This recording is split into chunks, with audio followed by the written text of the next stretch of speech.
Bro புதுசா கல்யாணம் ஆன கப்பிள்ஸ் எப்படி ப்ரோ இருப்பாங்க? அந்த மாரி ஒரு வீடியோ போடுங்க ப்ரோ. சரி. அதுக்கு என்ன? பண்ணிரலாம். மாமா சொல்லு சாமி.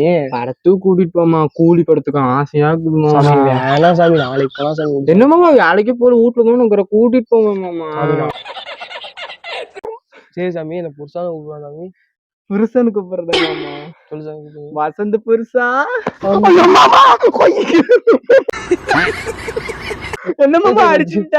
சாமி நான் என்ன சாமி அடிச்சேன்? கொஞ்சம் சாமி. சரி மாமா காது போயிருந்து. சரி மாமா பரவாயில்ல. மாமா என்னையும் அப்படியே டி சொல்லி கூப்பிடு. டி. ஐயோ மாமா வசந்த் மாமா சூப்பர். ஐயோ மாமா என் மாமா. சரி ஒரு மாமா நானும் கடையில ஒரு துணி பார்த்து வச்சுக்கிறேன் மாமா. அது எனக்கு வாங்கி தரியா? வாங்கி தரேன். நாளைக்கு போலாம். போலாம் வாங்கிதா. மாமா அப்படியே உன் நெஞ்சில சாஞ்சிக்கிறதா? சாஞ்சிக்கடி. ஐயோ மாமா சூப்பரா இருக்குது மாமா. பாட்டா பாரு. என் கண்ணுக்கு ஒரு நீலவா என் வசந்த் மாமாவை படைச்சேன். என் மாமா தான் எனக்கு உலகம் எல்லாமே. மாமா வசந்த் மாமா.